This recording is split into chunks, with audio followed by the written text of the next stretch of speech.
Hello बच्चों, हमारे YouTube channel the learners loop में आप सभी का स्वागत है। और मैं आज आप सभी के सामने उपस्थित हूँ 9th क्लास की न्यू NCERT वाली सोशल साइंस को लेके। ठीक है, जैसा कि आपको पता होगा कि पिछले चैप्टर में हम इस न्यू NCERT वाली सोशल साइंस का सिलेबस एनालाइज किया था, इसको कि क्या पढ़ना है क्या नहीं है, इसमें क्या है, कैसे पढ़ना है, किस तरीके से पढ़ना है। और आज हम उपस्थित हैं बारी बारी से एक एक चैप्टर को लेके। ठीक है, तो आज हम पहला चैप्टर पढ़ेंगे और पहला चैप्टर का नाम है अंडरस्टैंडिंग सोशल साइंस। आपका पहला चैप्टर तो है ही अंडरस्टैंडिंग सोशल साइंस, और उस चैप्टर को लेके आज हम उपस्थित हैं। ठीक है, आपका पहला लेक्चर 1 है आज, और उम्मीद है इसको 2 लेक्चर में हम फिनिश कर लेंगे। ठीक है, ज़्यादा बड़ा चैप्टर है नहीं, तो हम स्टार्ट कर। सबसे पहले देखते हैं इसमें कंटेंट क्या है, आपको पढ़ना क्या क्या है। सबसे पहला है meaning of social science. Social science होता क्या है, सोशल साइंस का मतलब क्या होता है, पहला टॉपिक तो आपका ये रहेगा। ठीक है, अगला टॉपिक आपका रहेगा scope of social science. Social science का क्या स्कोप है, ठीक है, कहाँ तक इसका पहुँच है, ठीक है, क्या इसका फ्यूचर है, ये जानना होगा हमारे दूसरे अगले टॉपिक में। ठीक है, relevance of social science in everyday life. अपने हर रोज की ज़िंदगी में, आपके एवरीडे लाइफ में सोशल साइंस का क्या यूज है, क्या इंपॉर्टेंस है। वैसे रेलिवेंस का हिंदी में नहीं होता प्रासंगिकता, लेकिन वो काफ़ी थोड़ा ब्लंडर वर्ड है, उसमें मत जानो, बस जानो कि हमारे डेली के लाइफ में सोशल साइंस का क्या यूज है। ठीक है, अगला है understanding social science from Indian perspective. Indian perspective, Indian भारतीय नज़रिए से सोशल साइंस को समझना है हमको। ठीक है, और ये तो सिलेबस में आपका यहीं तक 1 2 3 4 टॉपिक ही सिलेबस में है। ठीक है, 5th और 6th टॉपिक हम खुद से ऐड किए हैं जो कि आपको समझाना है। ठीक है, major disciplines of social science, इसमें आपको पढ़ना होगा मेजर डिसिप्लिन क्या, जैसे हिस्ट्री हो गया, ज्योग्राफी हो गया, सिविक्स हो गया, इकोनॉमिक्स हो गया, सोशोलॉजी हो गया, एंथ्रोपोलॉजी हो गया, फिलॉसफी हो गया, ये सारा कुछ पढ़ना होगा सोशल साइंस में। ठीक है, बस जाने के मेजर डिसिप्लिन होता क्या है। Inter relation among this disciplines, मतलब इस सब के बीच आपको क्या बताए थे पहले क्लास में कि सोशल साइंस का जितना भी पेपर होता है सब आपस में एक दूसरे से इंटरकनेक्टेड होता है। तो इसी इंटरकनेक्शन को हम समझेंगे कि आपस में इसका कैसा इंटरकनेक्शन होता है, क्या होता है, ये हम समझेंगे इस चैप्टर में। ठीक है, तो अब हम आज के क्लास में आपको हम फर्स्ट, सेकेंड और थर्ड, ये 3 टॉपिक आज हम लेने वाले हैं। ठीक है, बाकी का 3 टॉपिक नेक्स्ट क्लास में लेंगे, तो आपका हो जाएगा चैप्टर फिनिश। ठीक है, तो आज हम बढ़ते हैं। देखो होता क्या है, मीनिंग ऑफ, पहला टॉपिक हम लेके चलते हैं मीनिंग ऑफ सोशल साइंस। ये सोशल साइंस होता क्या है, सोशल साइंस का मतलब क्या होता है, हम आज ये सबसे पहले जानते हैं। ठीक है, तो social science is the study of human society and social relationship. मतलब सोशल साइंस क्या है, सोशल साइंस ह्यूमन सोसाइटी का स्टडी है, और ह्यूमन सोसाइटी और उसके सोशल, सामाजिक रिश्तों, सोशल रिलेशनशिप का स्टडी करता है सोशल साइंस। ठीक है, सोशल साइंस ह्यूमन सोसाइटी और उसके सोशल रिलेशनशिप का स्टडी करता है सोशल साइंस। ठीक है, और एक मिनट और आगे है which deals with the way in which people organise their lives. और वो किस चीज़ के बारे में पढ़ा जाता है इसमें, ऐसा तरीका जिस तरीके से पीपल वो खुद को ऑर्गेनाइज किया, खुद की ज़िंदगी को ऑर्गेनाइज किया, use available resources, available resources का यूज कैसे किया, and interconnect with another with in social, economic and political institution. और वो दूसरे से कैसे इंटरकनेक्ट किया, किसके थ्रू, सोशल हो गया, इकोनॉमिक हो गया, और पॉलिटिकल इंस्टीट्यूशन के थ्रू कैसे एक दूसरे से इंटरकनेक्ट किया, उसके बारे में हमको जानते हैं। तो ओवरऑल हम क्या बोल सकते हैं कि देखो, ये शुरू से बात चलता आ रहा है कि मनुष्य एक सामाजिक प्राणी है, human being is a social creature. इसका मतलब क्या है कि सोशल साइंस में हम बेसिकली ये जानेंगे कि ह्यूमन सोसाइटी क्या होता है और उसका जो सोशल रिलेशनशिप होता है उसके बारे में मेनली जानेंगे, और वो ह्यूमन अवेलेबल रिसोर्सेज का यूज कैसे करता है, दूसरे से इंटरेक्ट कैसे करता है वो। ठीक है, इकोनॉमिकली, सोशली, पॉलिटिकली कैसे इंटरकनेक्ट होता है, ये सब हम जानेंगे इसमें। ठीक है, अब देखो, it help us to understand that how societies are formed.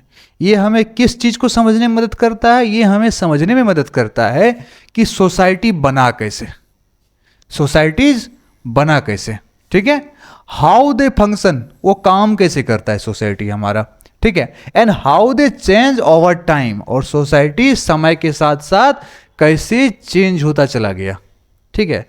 अभी आज से 100 साल पहले जब हमारा सोसाइटी कुछ और था, एकदम कास्ट सिस्टम सर चढ़ के बोलता था, वुमन को बाहर निकलने नहीं दिया जाता था। अभी का सोसाइटी देखो कितना डिफरेंस आ गया। तो सोसाइटी समय के हिसाब से अपने आप को इवॉल्व करते चलता है। तो कैसे अपने आप को चेंज करते हुए चलता है, ये हम यहाँ पढ़ने वाले हैं। आपका एक नोट में देख लो, द वर्ड, ये जो वर्ड है society, it comes from Latin word socius, ठीक है। मतलब ये जो आपका वर्ड है सोसाइटी, ये जो वर्ड है सोसाइटी आपका लेटिन वर्ड सोसियस से आया हुआ है, जिसका मतलब ही होता एसोसिएशन। जिसका मतलब क्या होता है? एसोसिएशन बोलो या ग्रुप बोलो या कुछ भी बोलो, इसका मतलब ये होता है, ठीक है। तो ये आपका meaning of social science, social science होता क्या है, ये करता क्या है, ये आपको जानना था इसमें, ठीक है। आगे बढ़ते हैं। आगे है आपका scope of social science. Social science का स्कोप क्या है, इसका पहुंच क्या है, ये हमको मेनली जानना होगा सोशल साइंस का स्कोप के बारे में, ठीक है। The scope of social science is wide and multi dimensional. Social science का स्कोप बहुत बड़ा स्कोप है और मल्टी डायमेंशनल, ये किसी एक तरफ नहीं जाता है, इसका बहुत सारा डायमेंशन है, ये बहुत तरफ से सोचता है, ये बहुत तरफ जाता है। अभी जो आपका इंटरनेशनल सिचुएशन है भी सोशल साइंस है, ठीक है। सोशल साइंस का एक चैप्टर होता है, आगे जब आगे पढ़ोगे आप, ग्रेजुएशन जब कोई पॉलिटिकल साइंस से करता है, उसको पॉलिटिकल के साइंस के साथ उसको आईआर पढ़ना होता है, इंटरनेशनल रिलेशन, वो सोशल साइंस का पार्ट हो जाता है। तो सोशल साइंस क्या आता है, इसका ये ना बहुत ज़्यादा, ये इसका स्कोप बहुत वाइड होता है और ये मल्टी डायमेंशनल होता है, ठीक है। Covering various aspects of human and life and society, मतलब इंसान के लाइफ और सोसाइटी के बहुत सारे एस्पेक्ट को ये कवर करता है, ठीक है। सोशल साइंस में एक पेपर आता है, उसका नाम है एंथ्रोपोलॉजी। एंथ्रोपोलॉजी किसको पढ़ता है? ह्यूमन लाइफ को पढ़ता है, ह्यूमन कैसे इवॉल्व करते गए, पढ़ता है एंथ्रोपोलॉजी, ठीक है। तो ये सोशल साइंस का क्या है? सोशल साइंस सबसे बड़ा बात है कि इसका बहुत बड़ा स्कोप है और ये मल्टी डायमेंशनल है और वो ह्यूमन लाइफ और सोसाइटी के लगभग एस्पेक्ट्स को कवर करता है, इसीलिए काफ़ी बड़ा हो जाता है। It studies both the structure of society and the process that drive social change and development. देखो ये दो चीज़ के बारे में पढ़ता है, पहला स्ट्रक्चर ऑफ सोसाइटी और वो मैकेनिज्म जिससे सोशल चेंज आता है, सोशल चेंजेस होता है और सोशल डेवलपमेंट होता है, उस मैकेनिज्म के बारे में हम जानते हैं, ठीक है। It explores how individual and group interact with in different social, economic and political framework. ये बताता है कि कैसे एक इंडिविजुअल या ग्रुप आपस में इंटरेक्ट करता है, कब? जब डिफरेंट सोसाइटी हो, इकोनॉमी हो और पॉलिटिकल फ्रेमवर्क हो, उस फ्रेमवर्क में कैसे इंटरेक्ट करता है एक दूसरे के साथ, ये पढ़ना है हमारे सामने, ये हमें पढ़ना है, ठीक है। अब आगे बढ़ते हैं। उम्मीद है आपको अच्छे से समझ में आ गया होगा। अब देखो, देर आर फॉलोइंग, अब कुछ और स्कोप सोशल साइंस का हमको जानना है, ठीक। उतना से तो काम चलेगा नहीं, एग्जाम में पूछ दिया, थोड़ा ज़्यादा लिखना पड़ेगा। तो इसमें हमको देखना है कि सोशल साइंस का और क्या क्या स्कोप पॉसिबल हो सकता है। देखो, जैसे पहला है सोशल इंस्टीट्यूशन। क्या हो सकता है? सोशल इंस्टीट्यूशन हो सकता है, ठीक। एक मिनट, कलर चेंज करने दो।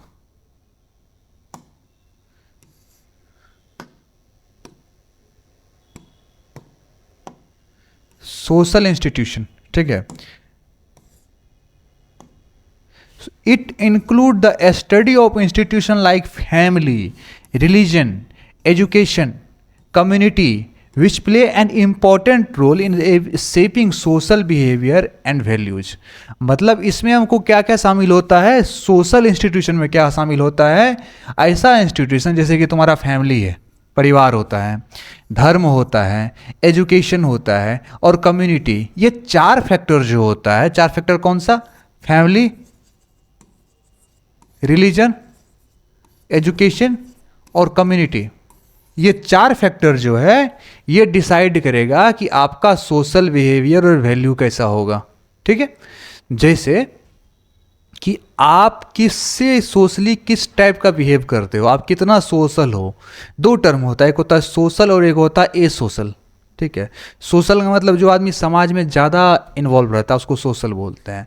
जिनको समाज से मतलब नहीं रहता उसको ये बोलते हैं ए सोशल। ठीक है, मतलब बहुत तो लगता होगा नहीं, उसको एंटी सोशल बोलते हैं। एंटी सोशल नहीं, एंटी सोशल वो होता है जो समाज को नुकसान पहुंचाता है। ठीक है, दो टर्म होता है सोशल और ए सोशल।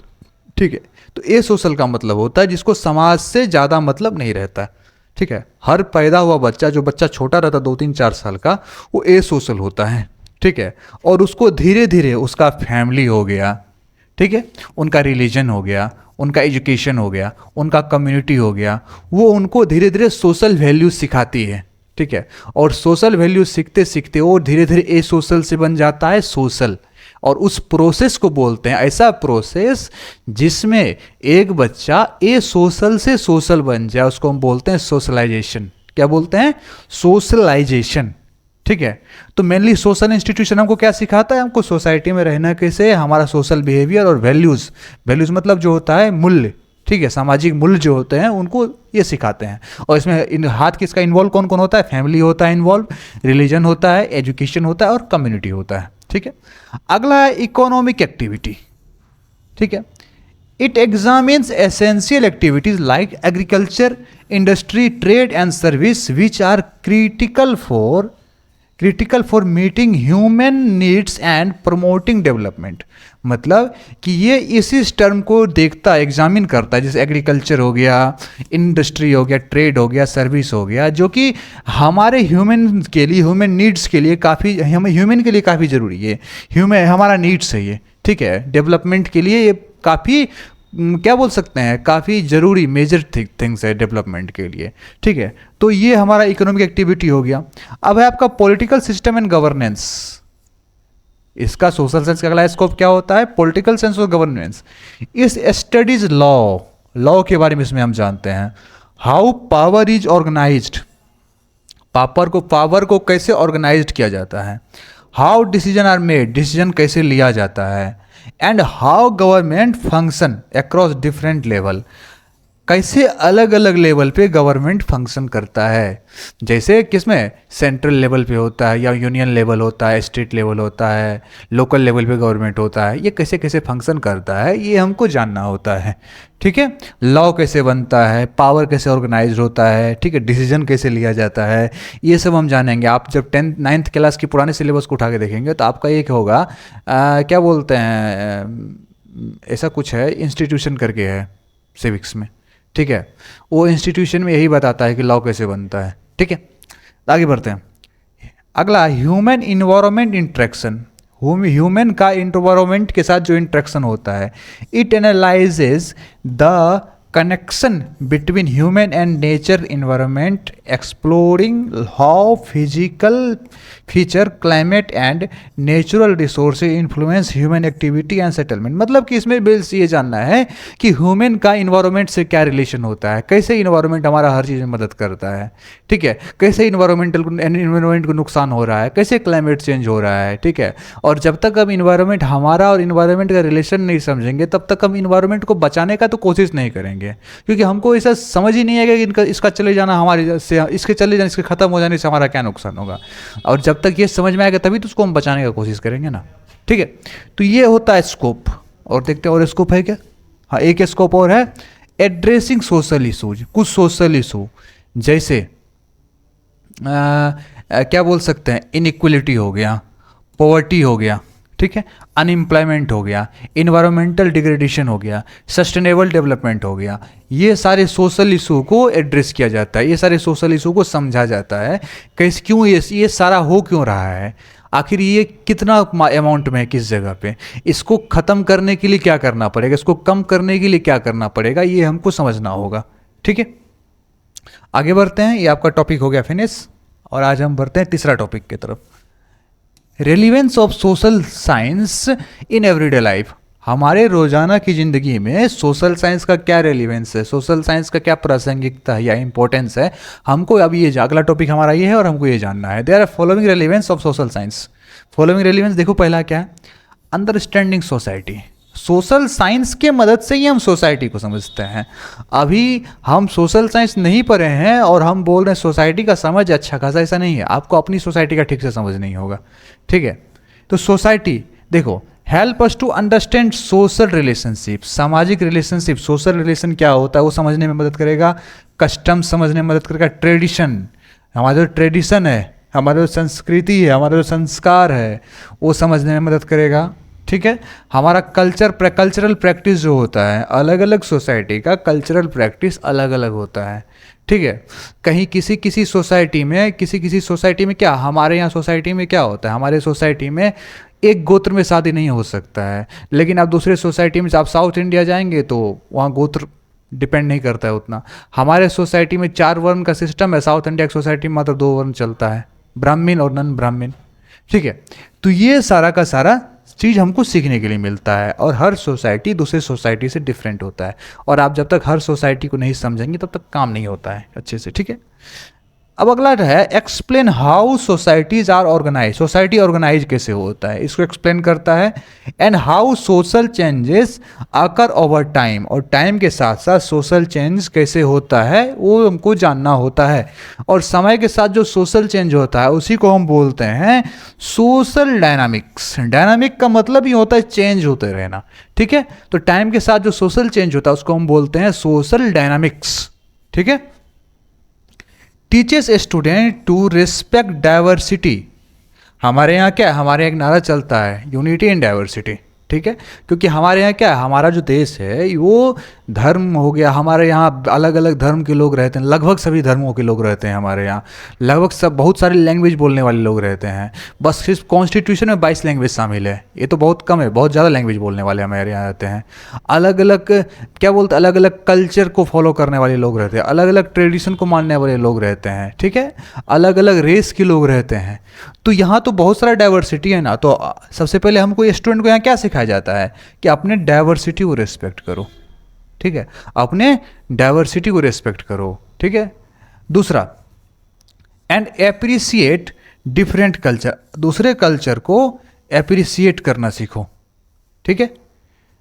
दूसरे कल्चर को एप्रिसिएट करना सीखो। देखो 3 टर्म होता है, एक होता है जीनोसेंट्रलिज्म और एक होता है एक्सोसेंट्रिज्म, जहाँ तक हमें सही हो एग्जैक्ट हमको याद नहीं है, ठीक है। और एक होता है कल्चरल रिलेटिविज्म होता है, ठीक है। तो पहला का मतलब ये होता है कि हमारा कल्चर बहुत अच्छा है, बाकी सब कल्चर खराब है, ठीक है। हमारा रिलीजन, हमारा कल्चर, हमारा कास्ट, हमारा लैंग्वेज सबसे अच्छा, बाकी सब बेकार होता है। दूसरा का मतलब होता है कि हमारा ही कल्चर खराब है, देखो बाकी कितना, वो सब कल्चर देखो कितना अच्छा है, हमारा कल्चर सबसे बेकार होता है। तो ये दोनों अपने अपने लेवल का बेवकूफ़ी होता है। और एक होता है टर्म कल्चर रिलेटिविज्म, ठीक है।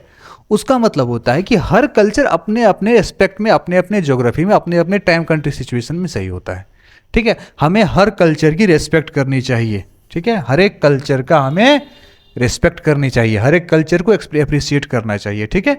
किसी भी कल्चर को हम गाली नहीं दे सकते, हर कल्चर के पीछे कुछ ना कुछ रीज़न होता है, ठीक है। लैंग्वेजेस, हर लैंग्वेज को अप्रिशिएट करो। अभी देखते हो हिंदी ना, हिंदी में कितना बवाल चल रहा है, ठीक है। इसको एंड वे ऑफ लाइफ, सबका जीने का अलग अलग तरीका होता है। हम में और साउथ इंडिया में वालों में जीने का तरीका अलग अलग होगा दोनों का, ठीक है, क्योंकि ज्योग्राफी अलग अलग है। प्रमोटिंग म्यूचुअल रिस्पेक्ट, एक दूसरे का रिस्पेक्ट करना, एंड सोशल हार्मोनी, ठीक है, और सामाजिक रिश्ता अच्छा करना। इस पे ये सब चीज़ हमको सीखने के लिए मिलेगा, ये सब इनका स्कोप है, ठीक है, सॉरी रिलीवेंस है। आगे और भी है, यहाँ देखो, understanding the environment, social science को समझने के बाद ही हम इन्वायरमेंट, पीछे अभी बताए थे ना कि इन्वायरमेंटल रिश्ता, हमारे इन्वायरमेंट से क्या रिश्ता है ये समझना होता है, ठीक है। अब देखो, through geography it explain the relationship between human being and natural environment. Geography के थ्रू हम ह्यूमन बीइंग और नेचुरल इन्वायरमेंट के रिलेशनशिप को पढ़ते हैं, ठीक है।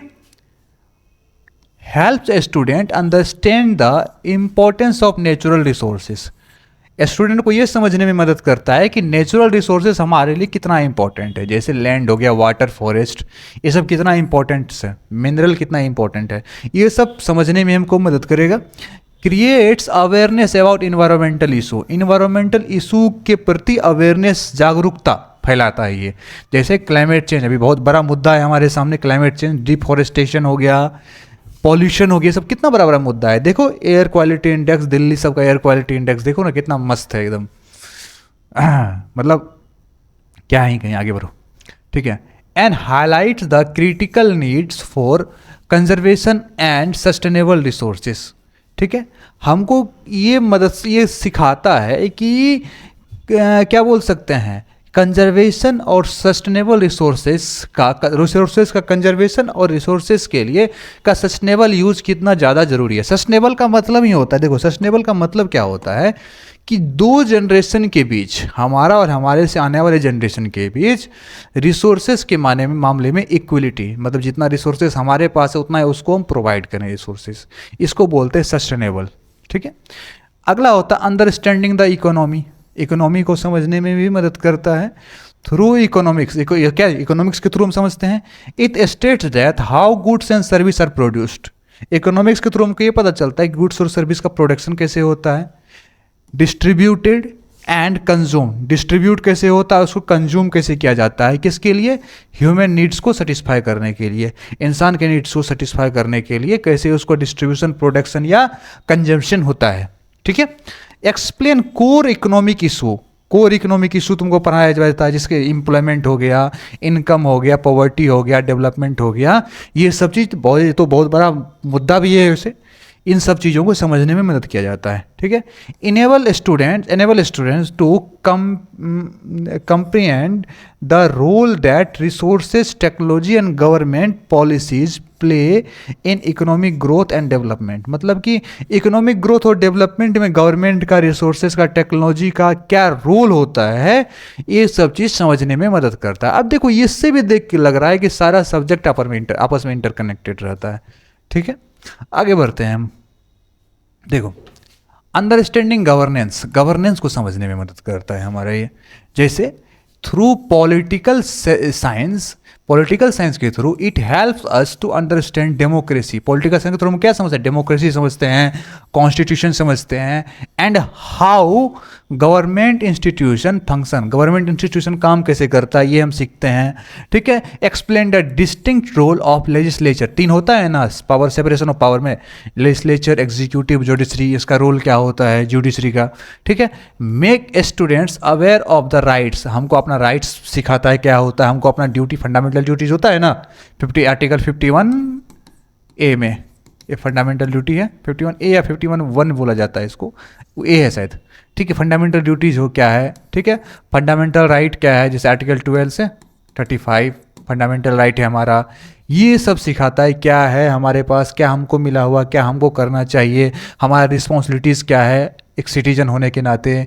Increasing active participation in democratic process, और डेमोक्रेटिक प्रोसेस में हमारा एक्टिव पार्टिसिपेशन को इंक्रेज किया जाता है, हम एक्टिव पार्टिसिपेट करें डेमोक्रेसी में। क्योंकि सीधा सा बात है, आप सोचो कि पढ़े लिखे लोग डेमोक्रेसी में आना नहीं चाहते हैं, राजनीति में आना नहीं चाहते हैं, सॉरी डेमोक्रेसी नहीं, राजनीति में पढ़े लिखे लोग पॉलिटिक्स में आना नहीं चाहते, जिसका एक सबसे बड़ा नुकसान होता है कि मूर्ख लोग हम पर या आप पर शासन करने लग जाते हैं, क्योंकि पढ़े लिखे लोग जाना ही उधर नहीं चाहते हैं, तो ऑब्वियसली मूर्ख लोग ही जाएगा ना।